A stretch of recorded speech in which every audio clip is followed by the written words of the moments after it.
পরম করুণাময় ও দয়ালু আল্লাহর নামে শুরু করছি।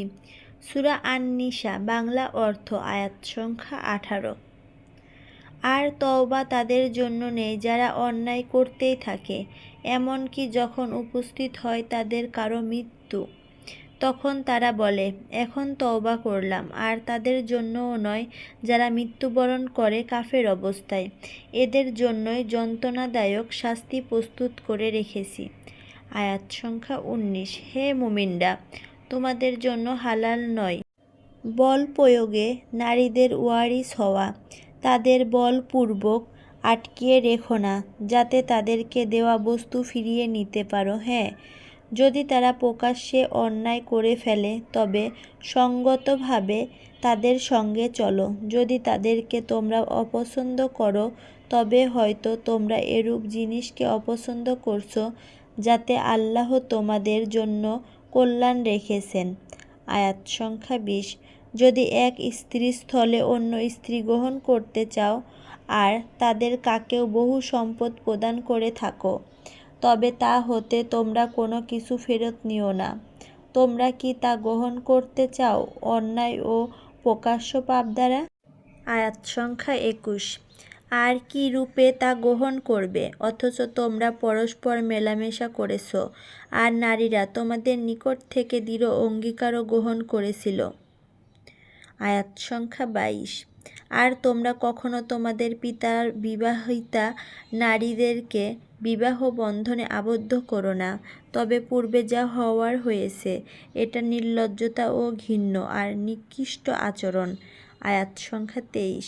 তোমাদের জন্য হারাম করে দেয়া হলো তোমাদের মা, তোমাদের কন্যা, তোমাদের বোন, তোমাদের ফুপু, তোমাদের খালা এবং তোমাদের ভাই ও ভাগ্নির কন্যা, তোমাদের দুধমা, দুই বোন, তোমাদের শাশুড়ি, আর তোমাদের সেই সব স্ত্রী যাদের সঙ্গে তোমরা সহবাস করেছ, তাদের পূর্বে স্বামীর ওরসে তার গর্ভের কন্যা, যারা তোমাদের অধিকারে আছে। কিন্তু যদি তোমরা তাদের সঙ্গে মেলামেশা না করে থাকো, তবে উক্ত কন্যা বিয়ে করতে তোমাদের কোনো দোষ নেই। তোমাদের জন্য হারাম করা হয়েছে তোমাদের ওরসে জন্মগ্রহণ করা পুত্রের স্ত্রী ও দু বোনকে একত্রে বিয়ে করা তোমাদের জন্য নিষিদ্ধ, তবে এ হুকুমের পূর্বে যা হওয়ার হয়েছে। নিশ্চয় আল্লাহ ক্ষমাশীল, পরম দয়ালু। তোমাদের অধিকারভুক্ত ছাড়া অন্য সকল সদবাও হারাম। এছাড়া অন্য সকল নারী বৈধ। এটা তোমাদের ওপর আল্লাহর বিধান। এছাড়া অন্য সব মহিলা তোমাদের জন্য অবৈধ করা হয়েছে, তবে মোহরের মাধ্যমে নিষ্পাপ থাকার জন্যে, অপকর্মের জন্য নয়।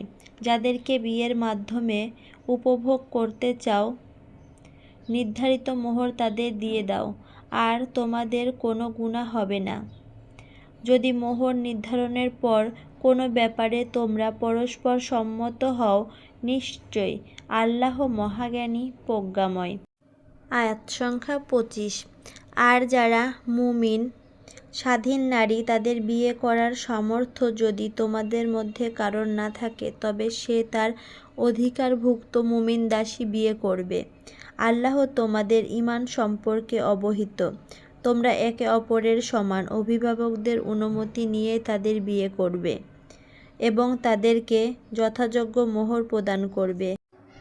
আর নিয়মানুযায়ী তারা হবে সচ্চরিত্রা, অব্যভিচারিণী ও উপপত্তি আগ্রহকারিণী।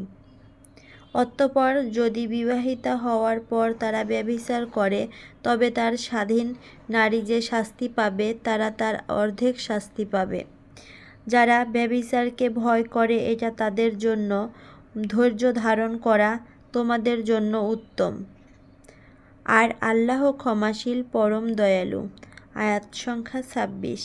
আর আল্লাহ চান তোমাদের নিকট সবকিছু বিস্তারিত বর্ণনা করতে এবং তোমাদের পূর্ববর্তীদের যে রীতিনীতি ছিল তা বুঝিয়ে দিতে এবং ক্ষমা করতে। আল্লাহ মহাজ্ঞানী, প্রজ্ঞাময়। আয়াত সংখ্যা 27। আর আল্লাহ তো ক্ষমা করতে চান, কিন্তু যারা কুপ্রবৃত্তির অনুসারী, তারা চায় তোমাদেরকে গুরুতর বিপথগামী করতে।